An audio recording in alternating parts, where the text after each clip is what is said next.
A declaration of unavoidable violence. But it's possible for me to change... What are you yapping about? 1137. Introducing Shamrock. As if I know what that is. What the hell is a shamrock? I'm gonna have to pull out this. I don't know what that means. Exactly. Ogre Child Yamato. Yamato's Golden Harvest Surrogate Pilgrimage. Infiltrate the sketchy hideout. Shamrock is the 4-leaf clover? Seems kind of sus. Seems kind of sus. I thought so. Because didn't we look at like something like Shamrock with actual clover a few chapters ago with the flashback thingy? Is just a clover? Whatever. So whatever is going on in Wano doesn't seem to be as grand as I thought it was. This is just like a weird remnant, I guess, of the old corruption stuff, and that's it, I guess. Unless this whole thing turns out to be a joke. This is not the return to Wano I expected, but it's a return to Wano, so you gotta give me some points. Okay, let's go. In the 14 years since King Harald's death, no one has dared approach this castle. Or so I thought, but it's clear that someone has broken through the door and there are no guards standing watch. So is this a bad sign then? Intruders? But these doors were broken from the inside. We'll figure it out when we get in there. I am still very mixed on the Loki situation. On one hand, he kind of has to be bad. But on the other, this whole King Harald situation, and now the doors are broken from the inside. Now they're broken from the inside because it's them, right? But very sus. Keys.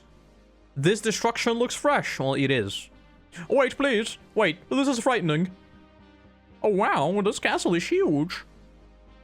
I can't even see the ceiling. It's way too big, I can't walk across this. Why is Ja Rule pronounced with the English J and not like Y, like other Norse names? Is that the way Oda writes it in Japanese, or just misreading? I don't know. Ja Rule just makes sense based on something in my brain. Hire this voice actor. I'm very talented, I know. I don't think Loki will join the crew, absolutely not. I can see there being a... Like, the one thing I can see is there being a degree of mutual understanding and mutual some kind of thing between Luffy and him, but I don't think it's going to be like, My theory is that Who's Who is basically the new captain of Kaido or Beast Pirate, since he had the highest bounty amongst the section. Queen and King aren't around, meaning he's next in line. Maybe. You didn't tell us you're replacing Dante to voice Zuko in the Aang movie? For sure. Okay. Hey, Road, where are the keys? I'm just a common man. I've never been inside the castle. But we're very lucky to have you with us. True and real. Really? Ultra rare Nami? I was just thinking the same thing. Onward. Bro, this... Oh, no. Oh, no. I turned the page. This is... Oh, no. This is the fun house from Dark Souls 1. Look at it. That's where This is actually the fun house from Dark Souls 1. I never want to see this place ever again. This is not Elbaf. This is not Elbaf at all. So this is what it's like in here. I'm overcome with both wonder and fear. Same. Science Fortress? Yes, that thing. The fun house. Is all of this destruction from the intruders? No. King Harald passed after a vicious battle with Loki. What you see are the scars of that fight. That's some serious devastation. Loki is a monster to be sure, but King Harald was also known as a great warrior on his own. Destruction was inevitable. Whoa, it's huge! This whole thing doesn't seem... Something about this seems very sus to me. I can't put my finger on it, but this whole killing Harald thing doesn't sit right with me. It just doesn't. You've been sus for 3 chapters now? I have been sus ever since I met Law. Being sus is what I do. I don't trust anyone or anything. It's like a giant graveyard. Yes, naturally, there were many soldiers in the castle.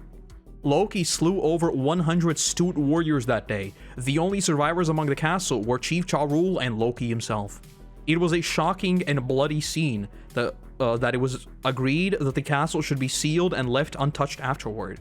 Yeah, and stuff like this, like, they completely sealed it away and never even let anyone inside. And then, fake Shanks and his sister or best friend, they teleport in here with no issues.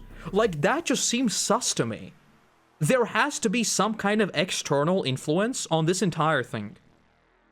Perhaps it is now haunted by vengeful spirits. I don't think so. Check it out, you guys. Look at how big this skull is. It's even got horns.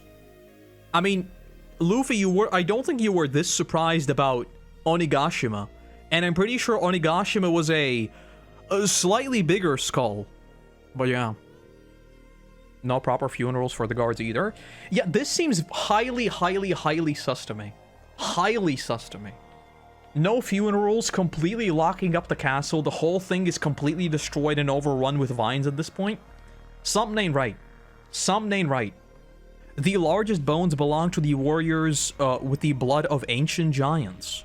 There are no longer any pure bloods, but some still have traces of it in their history. You see what I mean? You see what I mean? All of the pure bloods were wiped out here conveniently. Like, something about this is sus. The more I think, the more I consider Ja Rule as the bad guy.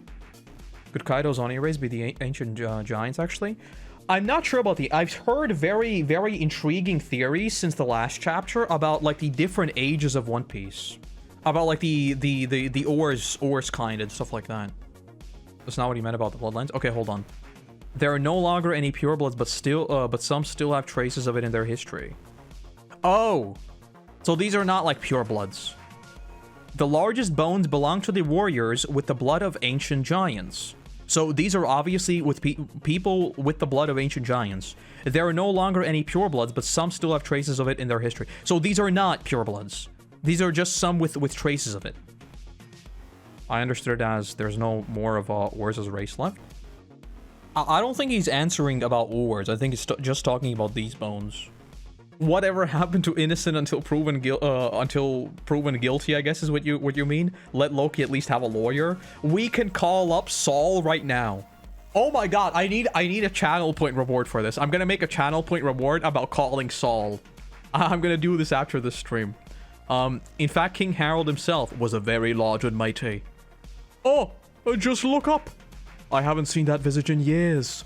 This is a portrait of King Harald. Well, there we go. So, remember how last time we talked about whether or not it's hockey?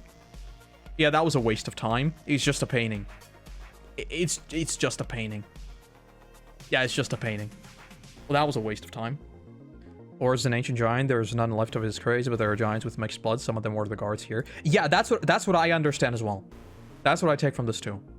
The dudes here have remnants of the ancient giants in their blood, but there are no more pure bloods. That's what my takeaway here is too. That is a portrait of King Harald, the man who loved peace and attempted to bridge the gap between Elbaf and the rest of the world. The greatest king in the history of Elbaf, they say. He looks strong. Bro looks like Kratos. The scarring on his head is where he ripped out his horns? What? The mark of his ancient giant blood. To him, ancient giants were a reminder of our era of war. He had horns? Well, that takes serious guts. So, that's one way of doing it. Bro looks like a villain while Loki is just laughing, let my boy free and nothing wrong. I mean, he does look like an absolute unit of a man. He does look very menacing. I'll give him that. But that's an interesting thing to note, that he ripped out his own horns. I do wonder whether... Because I'm just thinking about the whole... that he wanted to, like, engage in trade and stuff like that. Right? And that is definitely a degree of power, too. Right? Like, projecting power is huge. If you can completely create entire kingdoms that are dependent on you, like, economically... and then you also have a huge army of giants, like, you're going to be the most powerful force in the world without conquering anyone, right? So it's not like he totally just let go of having control and seizing control. Loki will join the crew. How in the bloody hell would he even fit on the Sunny? I don't think that even makes... How would he logistically join the crew? I don't think he's going to be a part of the crew. Maybe he was forced to rip them out? I don't know. I don't know. I think there is rather a chance... I think there is a chance that him ripping out the horns might have been a show of good faith for the world government. And I think there is a chance he got tied up with the world government or something along those lines, and that's when everything went wrong. And I think there might be a chance that this entire thing with Loki might have been an attempt to make sure they don't get tied up with the world government. That's like one line of thinking that I'm kind of entertaining now. Remember how expensive the atom wood was when Frankie stole our money in Water 7 lumber trade is good part of why Norway is rich? I do remember that, yeah. He builds an additional boat. Oh yeah, for sure. We're gonna have a separate boat for Loki. We're gonna drag him along like a good friend. His Majesty's death was a shock to all, but it was the hardest upon the other son of the King Harald, Harald, who had the most cause to hate Loki for his actions. What? Really? He and Loki are brothers? Yes, but from different Hello, brother from another mother!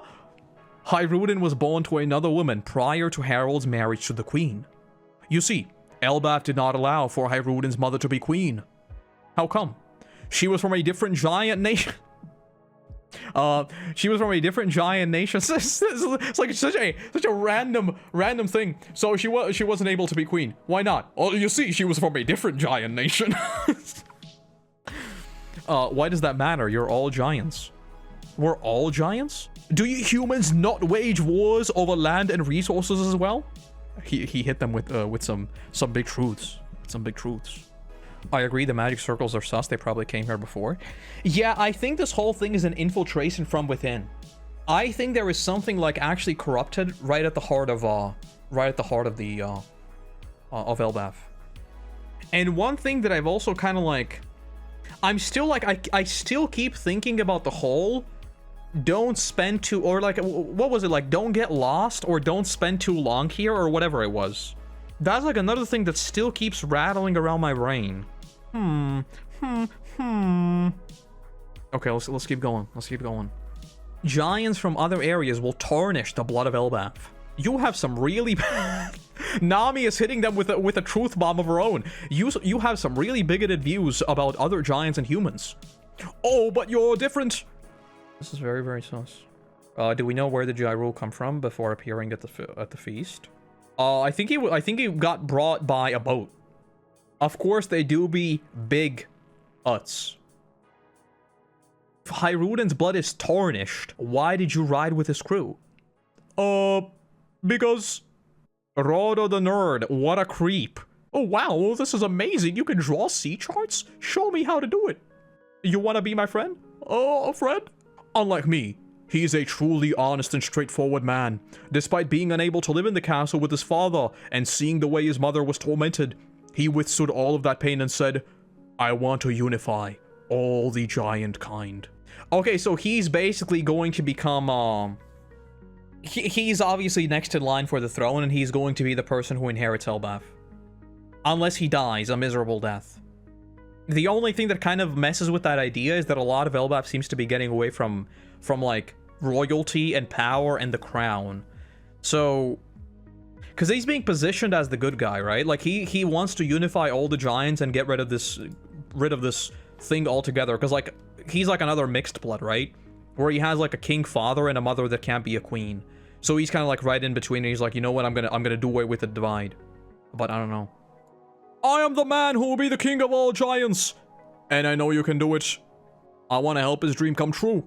So he can be, reasonable after all. Kinda boring. What?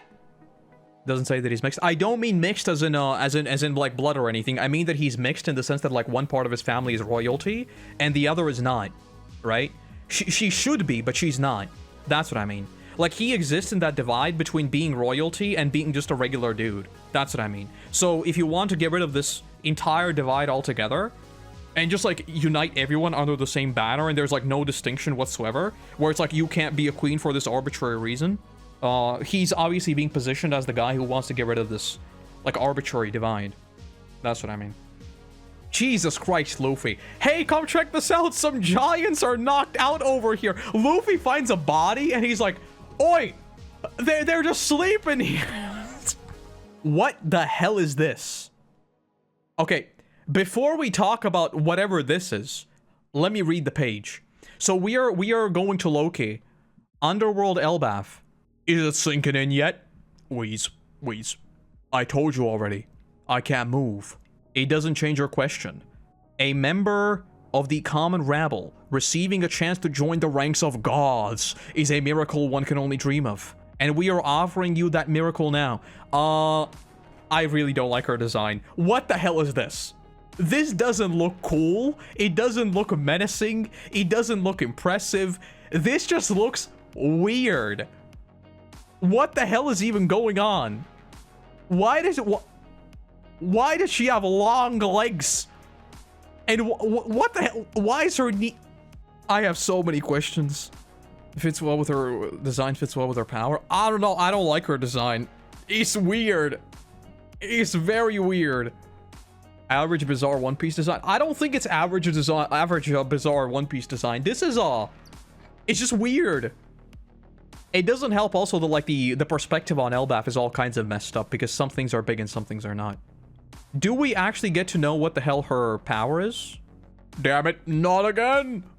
So your foot's gonna accelerate to my right cheek, and after I've turned the other way, you'll give me an uppercut with the fist of yours. Thanks for the heads up. These arrows are the confirmed path of my very future, a declaration of unavoidable violence. But it's possible for me to change. What are you yapping about? What the hell are you yapping about? So I ask you again, Loki, will you join the Holy Knights? Hell no, moron! And then she locks in, and she starts bashing him with all kinds of weird big fists and big legs. This looks like a freaking stand power. Telegraphed intent? Yeah, it seems to be something like that, where like she has to draw out her intents, and then she can manifest them. It's like the what was he called? Not the Calamity. What was he called? Or was it the Calamity? The Part 8 stand. He's like a pursuer type of deal, where once she's locked in, that's it. I really wish Oda starts getting into these devil fruits, which are kind of like JoJo stands, where they are like, they are so extremely specific and you need like to read 6 paragraphs of explanations to even understand what they actually do. Yeah, that's interesting, because like, what is the limitation on this? So you would want to somehow, purely theoretically, so if you interrupted like the lines, like her intents, then I guess you could stop it, I guess? I don't know. Anyway, Loki is being destroyed. Damn it. You'll regret this. Stop. Enough already. Oh, she's about to do Gum Gum Gatling. Then, will you join? Yeah. What I also don't understand, from the translation in my language, it seems like her intent attacks are unavoidable. Yeah, that's what I mean. Like, is it the, like, can you interrupt her while she is constructing the intent? Right? So when the line appears, before she actually like completes that intent, would you have to strike the line somehow? And that's when like that inevitable future is cut off. I'm immediately thinking about how this would be beaten in a JoJo universe. So that's what I'm thinking about. Like, if she is constructing this intent before it comes into fruition, do you have to interrupt the intent? Anyway, what I was going to talk about, what I find really weird is that they think they're just going to... There has to be a degree of, like, extracting your soul or your free will or something like that. Because what the hell are they going to do? Loki is going to say, yes, I submit, I'm going to come with you. And then he's just going to double cross them. Like, what does just beating him up really change if he can escape whenever he wants to? Right? If he is given authority, that doesn't really change anything. So, considering what we saw with Saturn, there has to be a degree of giving something up to Emu, right? Like, Saturn was disenchanted the moment he failed. So, Loki not submitting to them. It must be because submitting to them doesn't mean just submitting to them. Surely, right? I guess it could be out of principle, but I don't know. If it's out of principle, this seems kind of odd. Because they just keep on beating him, and then he's just like he clearly never gives up, right? Yeah, I don't know. Okay, let's see if that's enough, Gunko. Let's see if fake Shanks does something. Let's change tactics. Contact Marie-Join. I mean, fake Shanks' design is cool, but I was wrong, unfortunately. Because he doesn't have a scar at all. So, man marked by flames, is it the red hair? Please tell me it's the red hair. I'm sick of all these useless people. I'd hoped we could have settled this much more cleanly. Commander of the Holy Knights, parentheses, World Noble, Figurland, Shamrock, son of Saint Garlic, 5 elders. I mean, his design looks kind of cool. His design is actually really cool. Not Gunko, though. Gunko's design is just not good. Fake Shanks, though, he looks cool. Indeed, it seems he'd rather die than joining us. Is this some religious thing? Holy Knights, Gunko. Arrow, woman, arrow, fruit. Oda? Are you reading JoJo, mayhaps? How does arrow, fruit imply creating inevitable outcomes through construction of manifested intent? Arrow, fruit? Might be a pun. Maybe. Fake Shanks looks like a holy knight. Also notice the fake Shanks is referred to as a noble and Gunko is not. Shanks has like the, you know, like the, what are they called? Like in the, like the red coats and stuff, right? Like in the 1800s, there was the uniform. I think the red coats are like the clearest example of that. Or I guess like the French army too. It's like an actual classic military uniform. Arrow looks like a devil tail. We talked about that before. My initial assumption was that maybe like this entire arrow thing is a manifestation of Emu's power in some capacity. Because that's what Emu did. Emu drew a big arrow, right? Like the whole people theorize it could be like an ink fruit or whatever. But it's just a big arrow. Also, yeah. Why do the arrows make her big? How does that even make any sense? How does arrow fruit extend to making you big? Something highly sus is going on. Or maybe Oda is just entering the insane stage, just like JoJo did. So in order to make these devil fruits interesting, they need to be 6 paragraphs of explanation of how they work. If they invite Loki to become one of the knights, that means that not every knight is a celestial dragon. He looks like an assassination target in Assassin's Creed. He does. He does. Awakening Devil Fruit? Maybe? Maybe? Because also, like, her hands now are massive. Currently, I'm just reading it as a whatchamacallit. As a weird JoJo stand thing. It's just Oda coming up with a Devil Fruit, and there like really being no single name to explain it. He's just like, yeah, arrow fruit. Actually just manifested intentions of some capacity. It's odd, but it's cool. Also, Shanks having long hair is really cool. I can't wait to get a scene where we see him standing and the hair blows in the wind. That's gonna go so hard, where we see Shanks and there's just like a single red hair blowing in the wind. That's gonna go so hard. I think the arrow makes her leg big. Basically, it's following the arrow, which is the future, and the future is unavoidable, meaning that no matter how absurd it is, your leg is too short, make it bigger. Yeah, but that doesn't make any sense. Do you see what I mean? It doesn't make any sense. Like, if she starts manifesting the intention to fly in the sky, can she just extend her legs up to the clouds? Not Shanks, Shamrock. He will always be Shanks to me. I have a theory that both Shanks and Shamrock were in the chest on God Valley because their dad was confident he could win them back, but then Shanks was found by Roger before they could get him back. I mean, now we have to think about the whole movie timeline.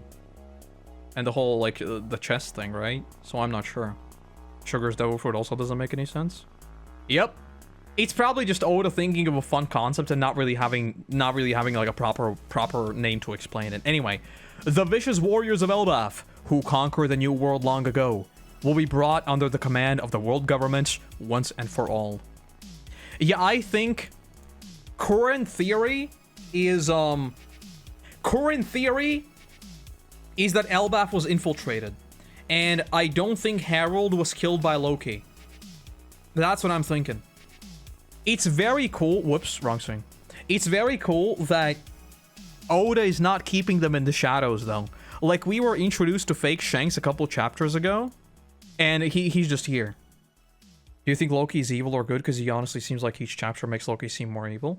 I don't think Loki's going to be good or evil. I think Loki's going to be, like, basically an independent, neutral chaos character who causes destruction while trying to do whatever he wants. I don't think he's going to have, like, a clear line of morality. That's what I'm thinking. I don't think Oda would make Loki to be a good guy because it's just, like, so out there in terms of Norse lore. Loki has never really been good, and for the most part, he hasn't really ever been a villain. He just does really, really bad, messy things that causes a lot of issues. Eventually, there is, of course, Ragnarok, which is very bad.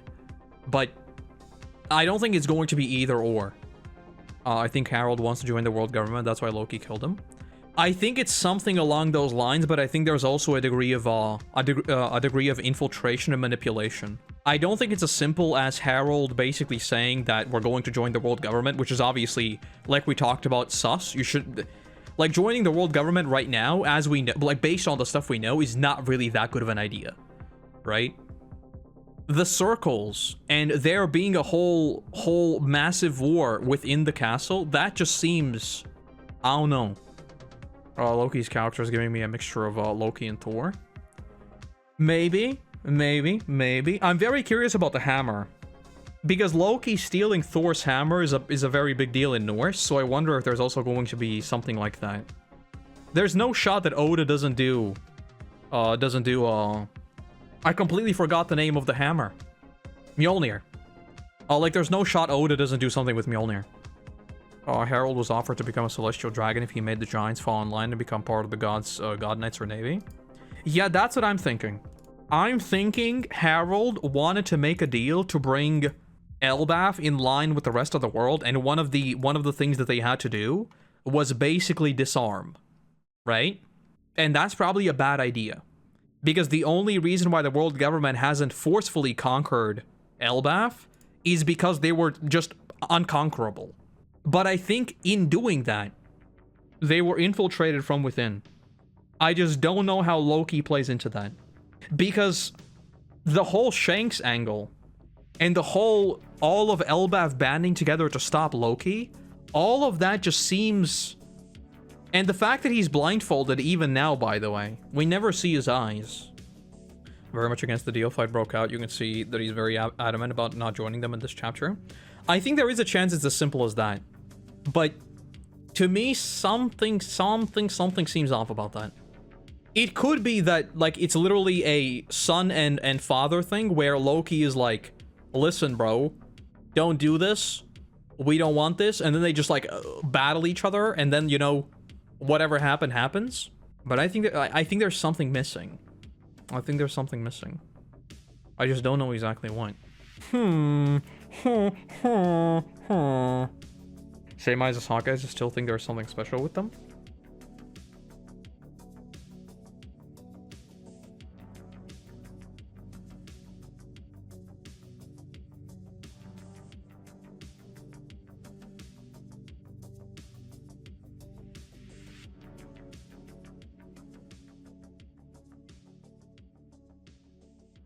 I think there's a very, very high chance that all of it is linked to the Church of Kuma and the Church of Kuma, the Church of Nika and the religion of Nika. So if he has the same eyes, I think there might be a chance that there is... I think there is a decent chance that the actual God Knights is another twist on the Devil Fruits, right? So if the Devil Fruits are a basically hijacked term that the world government made out to be evil... Okay, how do I explain this? So basically, if we assume that the Devil Fruits were created as a form of fulfilling wishes, fulfilling desires is the ultimate form of technology that basically is dreams manifested. It's a good thing, right? But then the world government steps in and calls them devil fruits and basically makes them out to be the worst thing ever. No one should eat them, no one should use them, they are horrible, yada yada. And if we apply that same line of thinking to the church, and the Church of Nika, which was banned, right? And what we now know that Kuma's Bible and Kuma's church was for Nika. And we know that Mihawk carries a cross, which is also for Nika. And we know that Nika is the religion of Elbaf. And we know that he has the eyes of the circly eyes. And we know that Shanks has the circly eyes. And he is also, like, Elbaf is his territory, so he knows all about it. I think there is a chance that the God Knights that the world government has currently might be another hijacked term from actual God Knights that once fought beside Nika.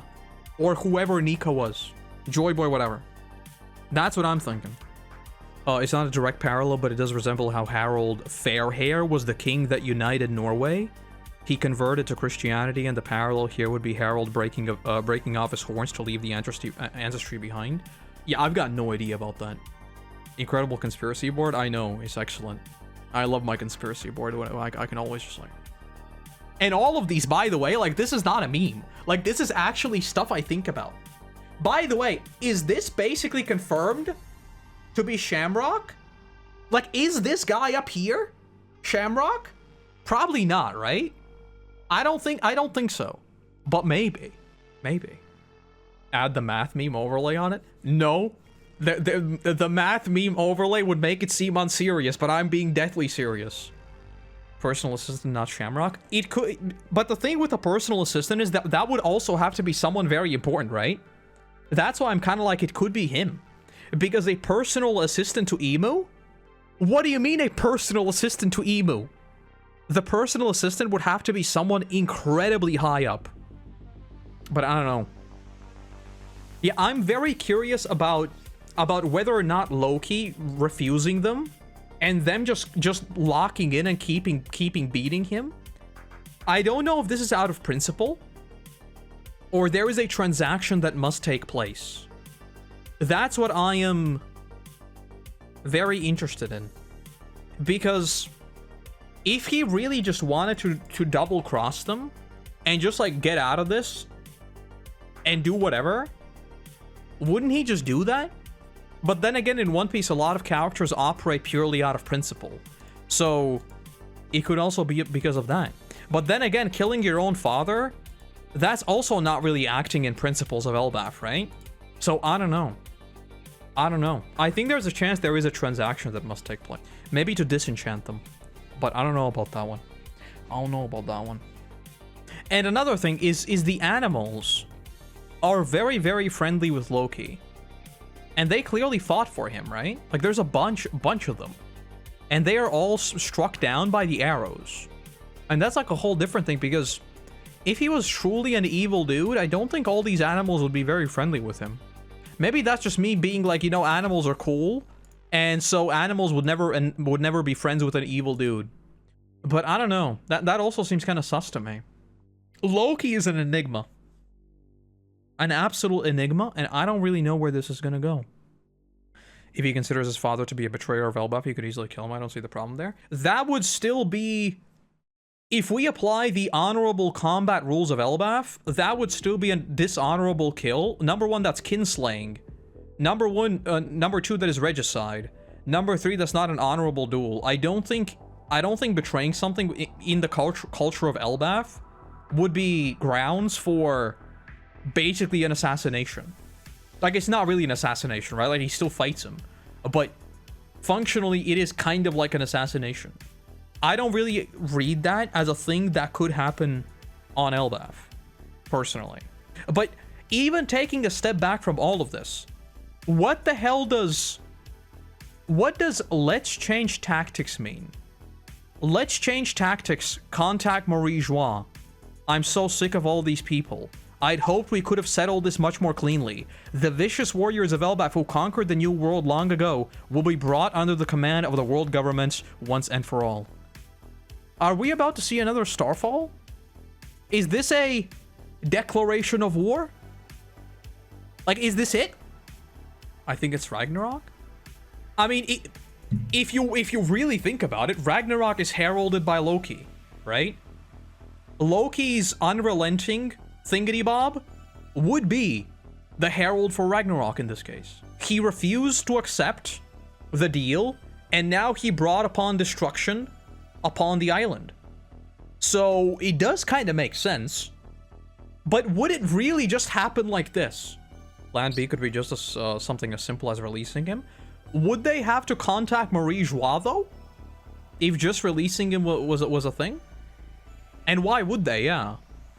I think we're about to see Titanfall. And by Titanfall, I mean Starfall. And by Starfall, I mean Planetfall. Or whatever it was called. Bro, that would be so cool. I'm just can you imagine? I'm just thinking about seeing the imagery of a bunch of lightning zapping all around the island. And an army of God Knights appearing. I don't think that's gonna happen. But that would be really, really cool. To give them the heads up that he's not joining, so they're pulling the plug and letting them know that they need to prepare for a pissed off Loki eventually coming for them. I don't know, that doesn't really seem likely to me. I don't really see that happening. I think they're gonna bring in the big guns. Whatever that means in this context.